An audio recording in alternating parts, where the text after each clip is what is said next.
મોરારજીથી। આજે હું તમને ધોરણ 12 ગુજરાતી વિષય ભણાવીશ। ગુજરાતી વિષયમાં આજે આપણે ખીજડી ટેકરી ભણીશું। ખીજડી ટેકરી કે જે નવલિકા છે, આ નવલિકાના લેખકનું નામ છે ચુનીલાલ મડિયા। ચુનીલાલ મડિયા લેખક કે જેમનું વતન છે રાજકોટ જિલ્લાનું ધોરાજી ગામ। તો વિદ્યાર્થી મિત્રો, ફરીથી આપણે લેખકનો પરિચય જોઈ લઈએ। લેખકનો પરિચય અવારનવાર પરીક્ષામાં પૂછાય છે। તો આજે આપણે ભણવાના છીએ નવલિકા કે જેનું નામ છે ખીજડી ટેકરી। અને આ ખીજડી ટેકરી નવલિકાના લેખક છે ચુનીલાલ મડિયા અને તેમનું જન્મ સ્થળ છે રાજકોટ જિલ્લાના ધોરાજી ગામ।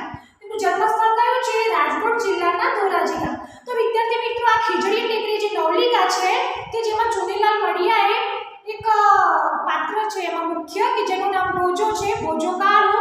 આ ભોજો કાળુ કે જે ગરીબ વ્યક્તિ છે અને તેને ગરીબીના કારણે તેને એના કુટુંબનું ભરણ પોષણ કરવામાં ખૂબ જ સમસ્યાઓ, એટલે કે ગરીબીના કારણે એને ખૂબ જ મોટી મોટી સમસ્યાઓનો સામનો કરવો પડે છે।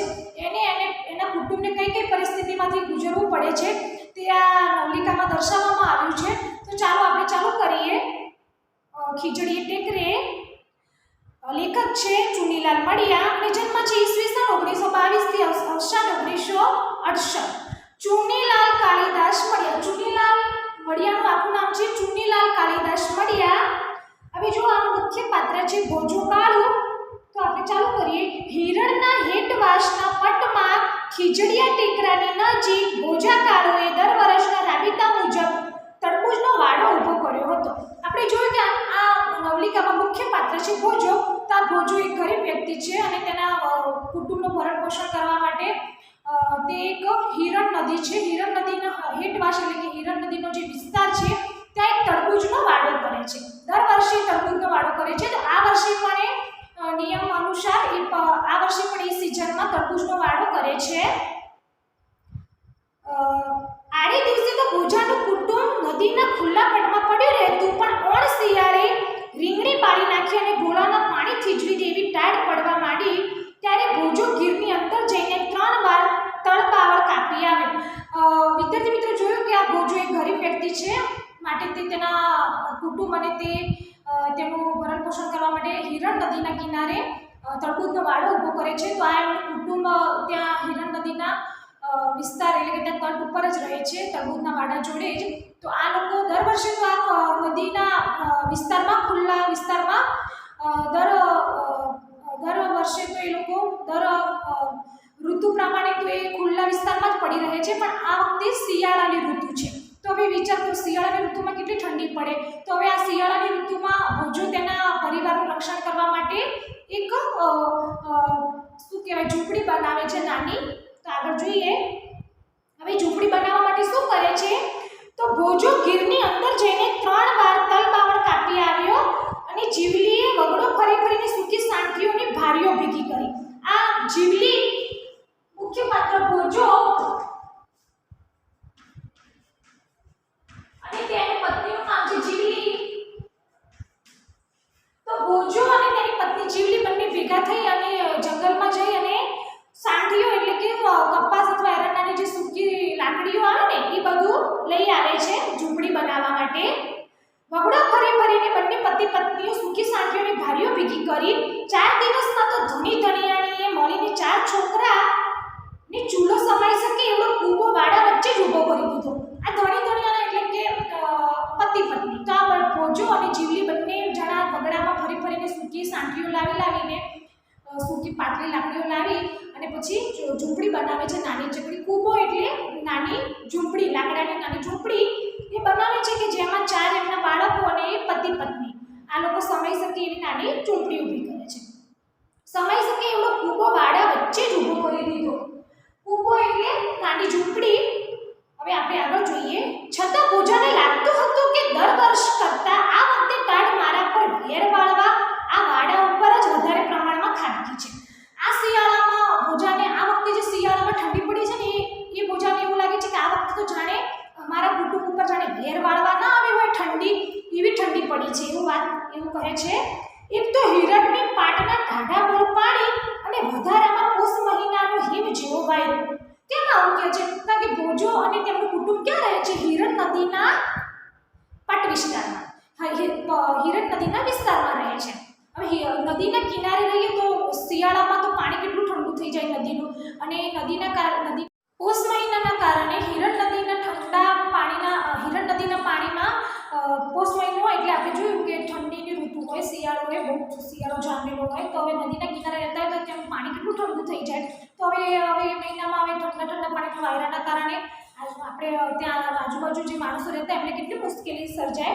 તો હવે આપણે જોયું કે આ હિમવર્ષા વચ્ચે ભોજો સાવ ઉઘાડી ડીલે ઊભો વાડાનું ટોયામણ કરતો. હવે ભોજાએ તો શું કર્યું છે, ત્યાં હિરણ નદીના કિનારે તરબૂચનો વાડો ઊભો કર્યો છે, તો આ વાડાનું આપણે ટોયામણ એટલે કે દેખરેખ તો રાખવી પડે ને. તો આ ભોજો એ વાડાનું ટોયામણ કરે છે, આખી રાતે વાડાનું ધ્યાન રાખે છે. એને પહેરવા કાઢ્યું તો આજ કેટલાય સમયથી સાંભળતું ન હતું. વર્ષો જૂની ચોરણી હતી, એના ઉપર ગોદડા જેટલા ઉપરી થીગડા ચોંટી ચૂક્યા હતા, અને હવે એ થીગડા ઉપર ઘસાતા ચાલની બનેલું એ થેપાડું બનેલું. આ ભોજો આવે ઠંડીમાં રાત્રે પણ આ વાડાનું ટોયામણ કરે છે, એટલે કે રખેવાળી કરતું હોય છે. અને ભોજો એ ખૂબ જ ગરીબ વ્યક્તિ છે, તો એને પહેરવા માટે કપડાં પણ નથી. એના જે ધોતિયું છે, કડિયું, ચોરણી, એ ગામડાની ભાષામાં ગામડાના પહેરવાનું ધોતિયું કહેવાય છે, ગામડાના વ્યક્તિનું પહેરવાનું વસ્ત્રો છે કે જે ગામડાના ભાષામાં કડિયું, ચોરણી એવું કહેવાય છે. તો આ ભોજાને જે વસ્ત્રો પહેરેલા છે એટલા અંદર એવા થીગડા પડી ગયેલા છે કે એ થીગડા હંધારતા હવે ચાલણી જેવું બની ગયું છે, એકદમ કાણાવાળું, કે હવે એને વધારે પડતું કાંઈ સિવાય કે થીગડા મારી શકાય એવું છે નહીં. એના વસ્ત્રોની હાલત એવી થઈ ગઈ છે. હવે આવા ઠંડીમાં આવા એકદમ ફાટેલા તૂટેલા કપડાં પહેરીને આ ભોજો તેના તરબૂચના વાડાનું રખેવાળું કરતો હોય છે આવા ઠંડીમાં. હવે આપણે આગળ જોઈએ. ટાઢ જીરવી ભોજાને માટે નવી ન હતી. શું કહે છે કે ટાઢ જીરવી ભોજા માટે નવી ન હતી, કારણ કે એમનો જન્મથી જે ગરીબ છે, તો એમને આ બધી પરિસ્થિતિનો સામનો કરવાની આદત પડી ગઈ છે. પણ આ વખતે ભોજો એવું કહે છે કે આ વખતે મને મુશ્કેલ લાગે છે, કારણ કે આ વખતે ઠંડીએ જાણે કે ભોજા અને તેના કુટુંબ ઉપર જાણે વેર વાળવા ના આવી હોય એવી ઠંડી પડી છે ને. તો આપણે આગળ જોઈએ કે ભૂતકાળમાં પોતે જ્યારે સિંહ ચોરીઓની રવાડે ચડેલો ત્યારે કાજળ ઘૂંટ્યો એવી કાળી ડિબાંગ રાતે કાજળ રંગ જોડે પોતાના સીસમવાળા શરીરનો સુમેળ સાધવા તે કડકડતી ટાઢમાં પણ ઊભા મોલમાંથી ભારીઓ બાંધી જતો હતો. ભોજો એમ ભૂતકાળ કહે છે કે એ પહેલાં જ્યારે જુવાનીમાં હતો, જ્યારે એને લગ્ન નહોતા થયેલા, તેનું એ જ્યારે એકલો હોય છે, એકલો હોય છે, જુવાન હોય છે, ત્યારે તે શું કરતો હોય છે, ગામમાં ચોરીઓ કરતો હોય છે. ત્યારે તો એને આ ઠંડી તો એકદમ સામાન્ય લાગે છે, અને આવી ઠંડીમાં અડધી રાતે પણ એ ચોરીઓ કરતો હતો, અને મોટા ભારા ઉચકીને લાવતો પણ હતો, કામ પણ બહુ કરતો હતો.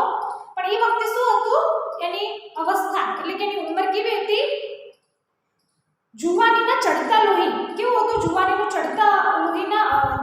હવે શું કહે છે કે જુવાનીના ચડતા લોહીના અભાવે સહનશક્તિ પણ ઘટી હતી. હવે શું કહે છે કે પહેલાં હું બધું કામ કરી હતું, પણ હવે શું થયું છે મારું, હવે ગળપણ આવવા લાગ્યું ને, જુવાની ગઈ, તો હવે એની સહનશક્તિ પણ ઘટે ને. તેથી હિરણના ઉપવાસથી સુસવતા વીંછીના ડંખ જેવા ઠંડા વાયરા ક્વચિત ભોજાના જડબાની ડાકલી બજાવી જતા ખરા.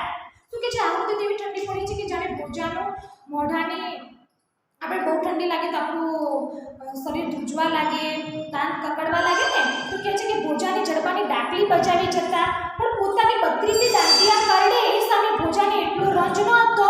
પોતાની આ ઠંડીના કારણે દાંત જે કકડવા લાગે છે એનો એને ચિંતા નહોતી. એટલી શું શેની ચિંતા છે કે જેટલો રંગ એને ટાઢમાં કપડાને અભાવે ઠૂંઠવાતા નાગા પૂંગા બાળકોનો હતો. ભોજાને આ ઠંડી પડી એ પરિસ્થિતિમાં પોતાના શરીરની કે પોતાની ચિંતા નહોતી, પણ આ ઠંડીમાં તેને વધારે પડતા ચિંતા એના નાગા પૂંગા કે જે એમના બાળકો છે કે જે વસ્ત્ર વગર કપડાં વગર ફરે છે, નાગા પૂંગા. તો હવે આવા ઠંડીમાં પોતાના બાળકો કપડાં વગર ફરે તો એ મા બાપની ચિંતા તો થાય ને, તો ભોજાને એના નાગા પૂંગા ફરતા બાળકોની ચિંતા છે. ટોયામણ કરતો ભોજો ક્વચિત ટેકરા પાછળ લપાઈને બેઠેલા ગામમાં આવેલી કાપડની દુકાન પર પોતાના મન ચક્ષુ માંડતો, અને દુકાનની અંદર ઘોડા ઉપર ખડકાયેલી કાપડની થપ્પીઓ પોતાની ચોર નજરે નહોતી લેતો. હવે આવા ઠંડીમાં એમને પહેરવા વસ્ત્ર નથી, અને પાછા ગરીબ છે તો નવા કપડાં ખરીદી શકે એવી એમની પરિસ્થિતિ નથી. તો આ ભોજો શું કરે છે, ગામમાં જે કપડાની મોટી દુકાનો છે ને, તો ત્યાં કપડાની દુકાન નજીક જઈ અને ત્યાંથી સંતાઈ અને મન ચક્ષુ એટલે કે પોતાની આંતરદ્રષ્ટિ, પોતાની મનની ઈચ્છા હોય ને કે આ કેટલા સરસ કપડાં છે, એવી રીતે આ દુકાનની અંદર આંતરદ્રષ્ટિથી નજર નાખે છે. કપડાની જે થપ્પીઓ છે ને એના ઉપર ચોર નજર નાખે છે. માધવજી કાપડીઓ ગજના ગજ ભરે પણ મારા જેવા સારું કટકી લુગડો પણ ફાટે નહીં. અને આ મોટી મોટી દુકાનોની અંદર જોઈને કહે છે કે માધવજી એટલે કે જે આ કપડાની દુકાનના માલિક છે એમને કહે છે કે આ માધવજીને તો કપડાની દુકાનમાં ગજના ગજ કપડાં પડ્યા છે અને માર જેવા ગરીબ વ્યક્તિને એક જોડી પણ વસ્ત્ર નહીં પહેરવા મળતા. બોજા જેવો ગઢ માણસ પણ માણેકનો નિસાસો મૂકતો અને તરત એનામાં રહેલા ભૂતકાલીન ભૂજીઓ ધાડપાડો સર વળી ઉઠ્યો. આ ભોજો પહેલાં ચોરી કરતો હતો, હવે એકદમ સારો વ્યક્તિ બની જાય છે. એ એના સારી મહેનતથી સારા કર્મ કરીને જ એ એના પરિવાર અને એનું ગુજરાન ચલાવે છે. હવે એ કંઈ અવળા રસ્તેથી એના પરિવાર કાં તો એનું પોતાનું ગુજરાન ચલાવતું નથી, પણ હવે એને પાછી પરિસ્થિતિ એકદમ વિકટ બને છે.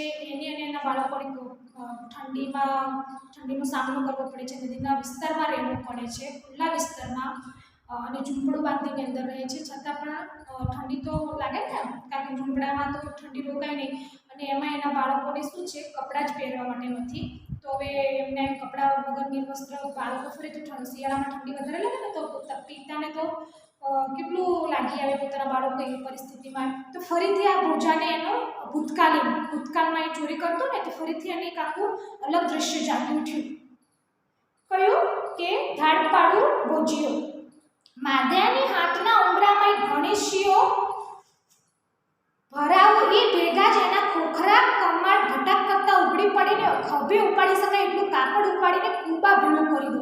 ભોજાની અંદર એક ચોર નજરી દુકાનની અંદર જોતું હોય છે ને પેલા ઢગલાબંધ કપડાં, તો એના અંદર એક બીજો ભોજો જૂનો ચોરી કરતો ભોજીઓનું દ્રશ્ય આવી બેસે છે કે ગામને હું પણ આ ફટ લઈને આ દુકાનને ખોલી અને એમાંથી ઢગલાબંધ કાપડ લઈ અને કૂબો એટલે કે મારી ઝૂંપડીએ ભેગું કરી દઉં. પણ આ ચિત્રની સાથે જ બીજું એક ચિત્ર પરાણે આવી ઊભું હતું. ગામના સતમંદ શખ્સોની યાદી ઉપરથી કૂબાનો સગડ કાઢીને પસાયો તો ભોજાને ઢોરમાર મારી રહ્યો છે. પસાયો તો એટલે કે ગામના જે ચોકિયાત હોય ને એ તો શું કરે છે, ભોજો વિચાર કરે છે કે હું ચોરી તો કરી દઉં, પણ જો હું પકડાઈ જાઉં તો ગામના લોકો એટલે કે ગામના જે પસાયો ગામનું જે રક્ષા કરે છે એ લોકો મને શું કરશે, બધા ભેગા થઈ અને મને ઢોર માર મારશે. અને આ ઢોર માર કેવી રીતે મારશે? ગુનાની પરાણે કબૂલાત કરાવવા, ચોર કદી ગુનો કબૂલ કરી નાખે ને તો એને કબૂલ કરવા માટે એને મારવા કંઈનું કંઈ કરવું પડે ને, તો પોતાને ઝાડની ડાળે ટાંગીને નીચે તાપ કરશે. તે ચોરી કરી છે કે નહીં એ કબૂલ કરવા માટે બધા ભેગા થઈને મને શું કરશે, ઝાડની ઉપર ઊંધો લટકાવશે. મુદ્દા મારનો પત્તો મેળવવા, કાપડ ક્યાં દાટ્યું છે એ સ્થળ બતાવવા હાથ પગ બાંધી રણગોવાળીઓ બનાવીને ઉપર લાકડીઓની તડાપીટ બોલશે. શું કરશે? ઊંધો લટકાવીને નીચે તાપ કરશે અને પછી મારો પગ અને હાથ ઉપર ઊંધો ઝાડ ઉપર ઊંધો મને લટકાવી અને પછી લાકડીઓ મારશે.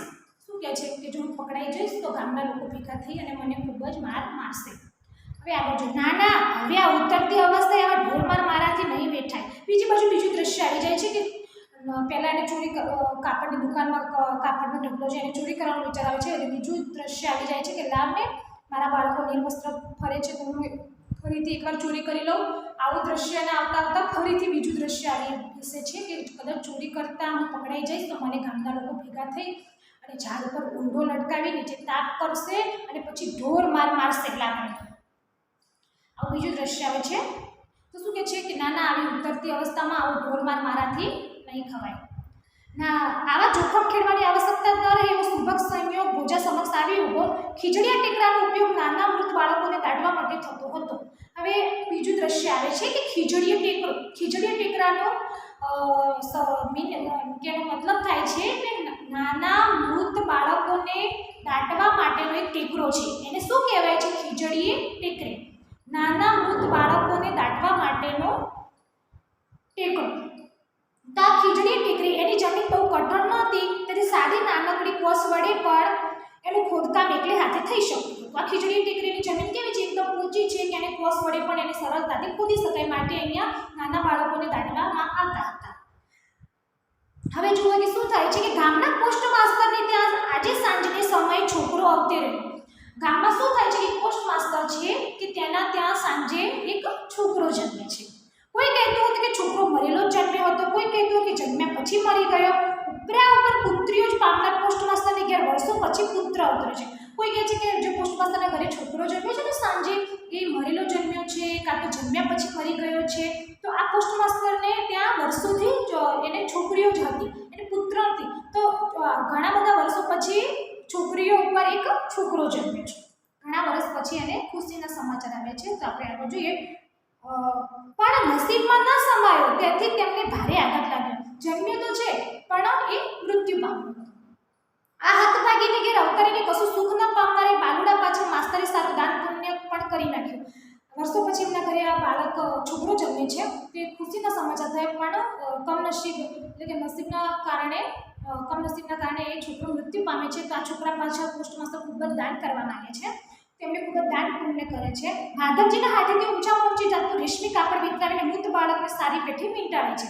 હવે આ બાળકને મૃત્યુ પામે છે તો એને દાટવા માટે લઈ જાય છે ને, તો એના ઉપર જે કપડું વીંટાળવામાં આવે છે ને એ ખૂબ જ રેશમી વસ્ત્ર લાવે છે પોસ્ટ માસ્ટર. પણ માધવજીના ત્યાંથી તેની દુકાનેથી સરસ રેશમી કાપડ લાવીને બાળકને વીંટાળે છે અને અધમણ મીઠાની ગાંસડી બાંધીને 4 સંબંધી જોડે માસ્ટર ખીજડી ટીકરે ચાલી જાય છે.